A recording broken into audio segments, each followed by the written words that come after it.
নমস্কাৰ, আপোনালোক সকলোকে মোৰ ইউটিউব চেনেল আছাম এক্সাম কৰ্ণাৰলৈ স্বাগতম জনাইছোঁ।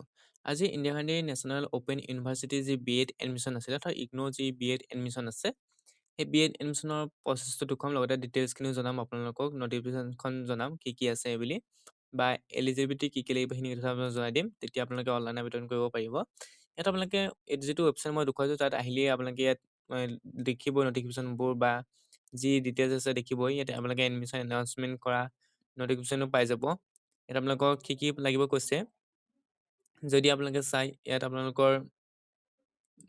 আপোনালোকৰ যিখিনি তথ্য ইয়াত যদি চাই, ইয়াত কৈছে যে এ, যিটো আপোনালোকৰ বি.এড প্ৰগ্ৰেম আছে সেইটো কাৰণে আপোনালোকৰ 50% মাৰ্কছ লাগিব গ্ৰেজুৱেশ্যনৰ, বা 55 লাগিব আপোনালোকৰ মেথমেটিক্স থকাসকলৰ কাৰণে। আৰু এটা বস্তু মেইন হৈছে, সেইটো হৈছে আপোনালোকৰ 10 in Service Teacher Elementary Education আৰু candidate who have completed a NCTE recognized teacher education program through face to face mode। অৰ্থাৎ NCTE এ বহুত ধৰণৰ ফেচ টু ফেচ প্ৰগ্ৰেম পাতে, যেনেকৈ DLED হওক বা তেনেকুৱা ধৰণৰ কোৰ্চ আছে যিবোৰ ফেচ টু ফেচ। যিসকল ছাত্ৰ ছাত্ৰীয়ে DLED কৰি ৰাখিছে তেওঁলোকে B.Ed কৰিব পাৰিব ODL-ত।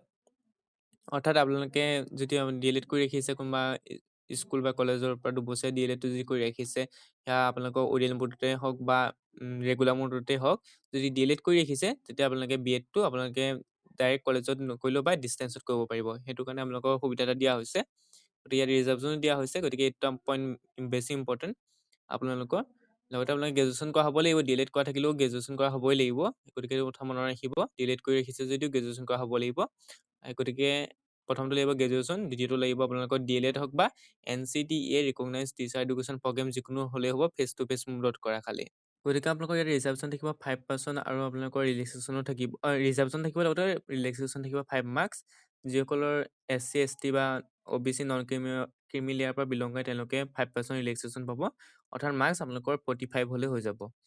তাৰপৰা ন' এজ লিমিটেড আছে, ইয়াত এজৰ লিমিটেড নাই। 29 তাৰিখৰ পৰা ষ্টাৰ্ট হৈছে ৰেজিষ্ট্ৰেশ্যনটো।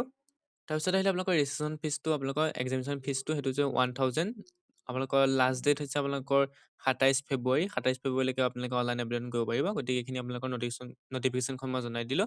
অনলাইন আবেদন কৰিবৰ কাৰণে ইয়াত আহিব, যিটো পৰ্টেল লিখিছে igno.bsharma.edu.in, ইয়াত আহিব। ইয়াত নিউ ৰেজিষ্ট্ৰেশ্যন বটনটোত ক্লিক কৰিব। নিউ ৰেজিষ্ট্ৰেশ্যন বটনটোত ক্লিক কৰাৰ পিছত আপোনালোকৰ সন্মুখত ৰেজিষ্ট্ৰেশ্যন ফৰ্মখন আহিব। ইয়াত আপোনালোকৰ নামটো, ডেট অফ বাৰ্থটো, এটা ইমেইল, তাৰপৰা ৰি-এণ্টাৰ ইমেইল এড্ৰেছ, পাছৱৰ্ড এটা দিব লাগিব, re-enter password, mobile number, re-enter mobile number আৰু কেপচাটো দি পেলাই আপোনালোকে ৰেজিষ্ট্ৰেশ্যন কৰিব লাগিব। ৰেজিষ্ট্ৰেশ্যন কৰাৰ পিছত আপোনালোকৰ ইমেইল এটা OTP যাব, সেই OTPটো দি পেলাই আপোনালোকে ছাকচেছফুলি যিটো প্ৰচেছ আছে সেই প্ৰচেছটো কমপ্লিট কৰিব। তাৰপিছত লগ ইনত আহিব। লগ ইনত অহাৰ পিছত আপোনালোকৰ ইয়াত এণ্টাৰ ৰেজিষ্টাৰ ইমেইল ID আৰু পাছৱৰ্ড যিটো দিছিলে, enter register email ID, password দি পেলাই কেপচা কোড দি পেলাই আপোনালোকে লগ ইন কৰিব লাগিব। লগ ইন কৰাৰ পিছত দেখিব আপোনালোকৰ ষ্টেপ 1, ষ্টেপ 2, ষ্টেপ 3, তিনিটা ষ্টেপ আপোনালোকে পাৰ কৰিব লাগিব। ইয়াত আপোনালোকৰ ৰেজিষ্ট্ৰেশ্যন নম্বৰটো ওলাই থাকিব। তাৰপৰা কমপ্লিট ইউৰ প্ৰফাইলত আপোনালোকে ক্লিক কৰিব লাগিব। কমপ্লিট ইউৰ প্ৰফাইলত ক্লিক কৰাৰ পিছতে আপোনালোকৰ সন্মুখত যি পাৰ্চনেল ডিটেইলছ আছে, সেই পাৰ্চনেল ডিটেইলছ আহি যাব। গতিকে আপোনালোকে ইয়াত পাৰ্চনেল ডিটেইলছ দিব আপোনালোকে চাব পাৰিব। আপোনালোকৰ নেম, ফুল নেম, তাৰপৰা ডেট অফ বাৰ্থ, জেণ্ডাৰটো চিলেক্ট কৰিবলৈ আহিব। গতিকে আপোনালোকে সেইখিনি চিলেক্ট কৰিব, মেল ফিমেল যি হয় আপোনালোকে চিলেক্ট কৰি ল'ব। তাৰপিছত আহিলে আপোনালোকৰ মেৰিটেল ষ্টেটাছ বা কেটেগৰীটো আপোনালোকে চিলেক্ট কৰিব। জেনেৰেল হ'লে জেনেৰেল, EWS হ'লে EWS, OBC NCL, SC ST যি হয় চিলেক্ট কৰিব।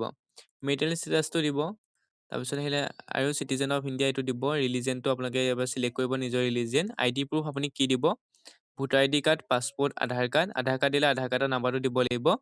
ইয়াত আপোনালোকে আধাৰ কাৰ্ডৰ নাম্বাৰটো দিব লাগিব। তাৰপিছত আহিলে ফেমিলি ডিটেইলছ, মাদাৰ্ছ নেম, তাৰপৰা mother's mobile number, father's mobile number, তাৰপৰা emergency contact number, combine family income, ঘৰৰ ইনকাম কিমান, 1 লাখৰ ভিতৰত হ'লে 1 লাখ বুলি দিব। 1 লাখৰ পৰা 2 লাখৰ ভিতৰত হ'লে আপ টু 2 লাখ চিলেক্ট কৰিব। তাৰপিছত পাৰ্চন উইথ বেঞ্চমাৰ্ক ডিছএবিলিটিছ হয় যদি চিলেক্ট কৰিব, যদি নহয় তেতিয়া নট এপ্লিকেবল দিব। কাশ্মীৰ ৱেগনটো ন' ৰাখিব। চিলড্ৰেন, উইড'জ আৰু আৰ্ম ফ'ৰ্চেছ পাৰ্চনেল যদি হয় য়েছ ক'ব, নহ'লে নট এপ্লিকেবল বুলি দিব।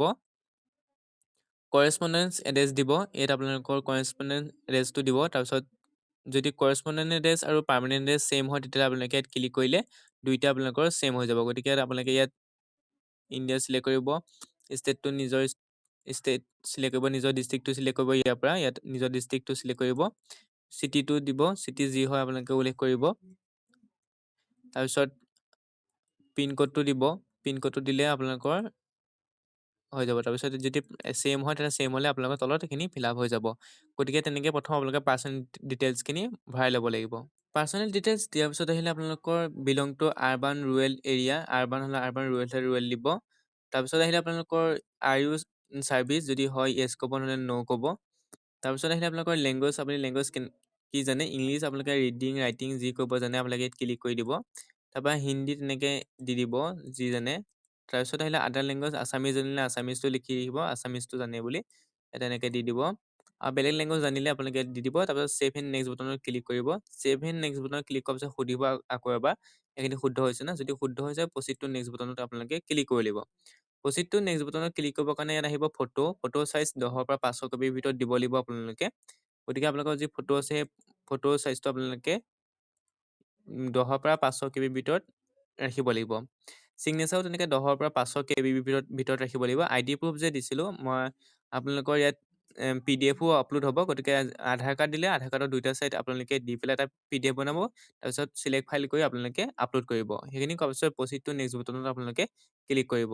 প্ৰফাইলটো ক্ৰিয়েট হোৱাৰ পিছত ইয়াত ক'ব যে আপোনালোকৰ ফৰ্ম নাম্বাৰ, আপোনালোকৰ ফৰ্ম নাম্বাৰটো উল্লেখ থাকিব। ইয়াত আপোনালোকে ক'ব যে এপ্লাই নাও, এতিয়া আপুনি এপ্লাই কৰিব পাৰিব। প্ৰথম আপোনালোকে কিন্তু যিটো প্ৰফাইল আছে প্ৰফাইলটো আপোনালোকে কিন্তু বনাই ল'ব লাগিব। গতিকে প্ৰফাইল বনালে প্ৰগ্ৰেম লেভেলটো যে কৈছে bachelor of under graduate programme bachelor of education.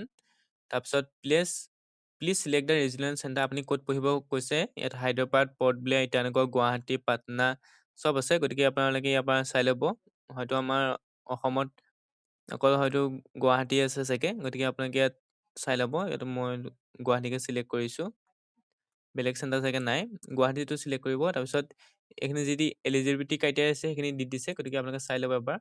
ইতিমধ্যে মই ক'লোৱেই। তাৰপিছত আহিলে আপোনালোকৰ প্ৰগ্ৰেম চিলেকশ্যন হৈ গ'ল। তাৰপিছত আহিলে একাডেমিক ডিটেইলছ। ইয়াৰ পিছত মিডিয়াম অফ ষ্টাডি, আপুনি মিডিয়াম ষ্টাডিটো কেনেকৈ ল'ব সুধিছে। অৰ্থাৎ আপুনি BEd যে পঢ়িব সেইটো হিন্দী নে ইংলিছত পঢ়িব, সেইটো আপোনালোকে চুজ কৰিব লাগিব। তাৰপিছত এক্সাম চেণ্টাৰ, যিহেতু আপোনালোকে এটা এণ্ট্ৰেঞ্চ এক্সাম দিব লাগিব। এণ্ট্ৰেঞ্চ এক্সামটোৰ কাৰণে আপোনালোকে ক'ত দিব সুধিছে, ইয়াত আপোনালোকে চাব। ইয়াত আপোনালোকৰ জেগাবিলাকৰ নাম চাব। আমাৰ অসমৰ কি কি জেগা আছে আপোনালোকে এবাৰ চাই ল'ব। ইয়াত আপোনালোকৰ সকলো লোকেশ্যন ওলাব। ইয়াত মই আপোনালোকৰ যোৰহাটো আছে দেখিছে, মই যোৰহাটটোকে চিলেক্ট কৰিছোঁ, প্ৰচিড কৰি দিছোঁ। ইয়াৰ পিছত তাৰপিছত আহিলে আপোনালোকৰ এইখিনি ক'ব। তাৰপিছত আহিলে আপোনালোকৰ কম্পালচৰি কি কি ছাবজেক্ট আছে কৈ দিছে, যে আপুনি প্ৰথমে BEdৰ প্ৰথম বছৰত আপুনি কি পঢ়িব লাগিব এইটো কৰিছে। কম্পালচৰি ছাবজেক্টখিনি কৈ দিছে। প্ৰথম বছৰত কি পঢ়িব লাগিব, আপোনালোকে 9খন পঢ়িব লাগিব। তাৰপৰা 9খনৰ বেছি পঢ়িব লাগিব। তাৰপৰা select 8 credit, you have selected 0 credit, remaining selection 8 credit.